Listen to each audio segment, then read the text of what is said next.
Dores na coluna podem afetar em muito a vida de uma pessoa, diminuindo significativamente a sua qualidade de vida e incapacitando para as atividades do trabalho. Por isso, o INSS pode conceder a aposentadoria por invalidez decorrente dessas doenças. Esse benefício é concedido após uma avaliação de incapacidade total e permanente feita por um médico próprio do INSS. E o valor do benefício será calculado de acordo com as contribuições feitas pelo segurado durante os anos de trabalho. Agora vamos entender como funciona essa modalidade de aposentadoria e ao final vamos fazer uma simulação real com valores. Primeiramente, é avaliado o nível de incapacidade da pessoa. Após feita essa análise, entra o tempo de carência necessário.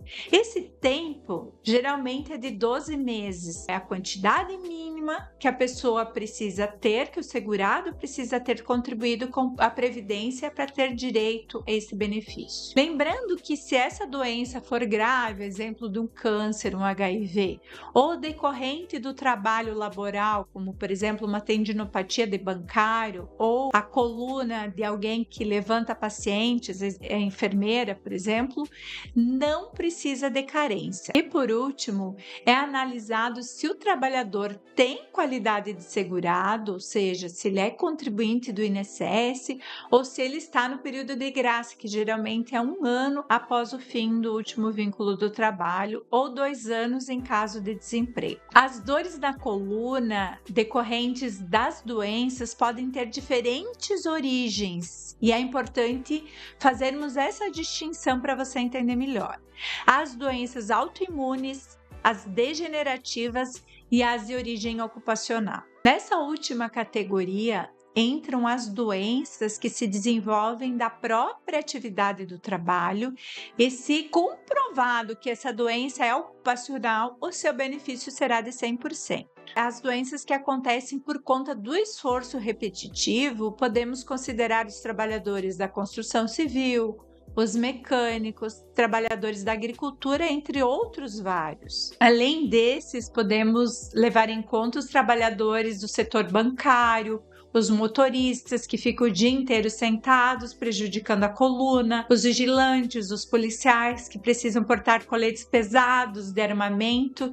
Esses são apenas alguns exemplos. Caso as dores na sua coluna sejam fortes e você não esteja conseguindo seguir nas suas atividades habituais de trabalho, o médico pode te dar um afastamento superior a 15 dias. Nesse caso, você já pode encaminhar o seu benefício junto ao INSS. Lembre-se que é muito importante você ter documentado todos os exames, laudos, registros de CAT, acidente de trabalho, para que você possa ter como prova para encaminhamento da sua aposentadoria ou benefício junto ao INSS. Dessa forma, você tendo as provas junto à perícia e caso o médico perito do INSS entenda que sua condição de saúde o impossibilita de seguir trabalhando, você terá classificado como incapacidade total e permanente e terá concedido a sua aposentadoria por invalidez. Para decidir isso, o perito do INSS irá levar em conta tanto suas limitações quanto a sua ocupação. Com qualquer doença na coluna, sim, o segurado pode ter concedido a aposentadoria por incapacidade permanente, também conhecida por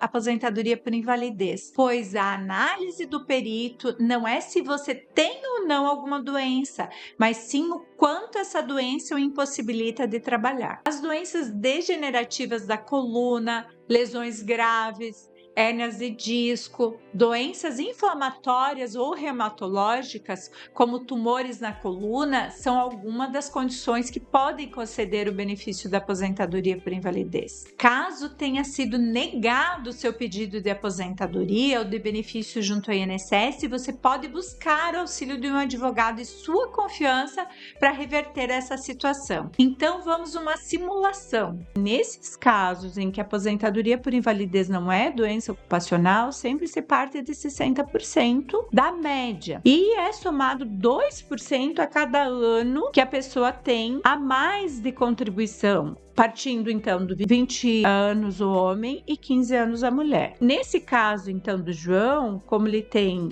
24 anos de contribuição, veja bem, acima dos 20 anos vai ser 2% a mais cada ano. Então, no caso dele, vai ser 68%, e então dos R$ 3.500 que ele receberia, ele vai ficar apenas com R$ 2.380. Então, esse é um exemplo claro no caso de que diminui bastante a doença comum da doença ocupacional. Pessoal, cada caso é um caso único e que vai ser analisado de acordo com a prova documental, com a sua condição física e dependendo do local em que você trabalha. Então, é importante que tenha uma orientação de um advogado. Se o seu benefício foi negado injustamente, procure um advogado especialista para que faça de forma judicial para que você tenha garantido o direito a esse benefício. Tem alguma dúvida? Deixa aí nos comentários. Também siga o nosso canal para que você esteja sempre atualizado. Um abraço e até o próximo vídeo.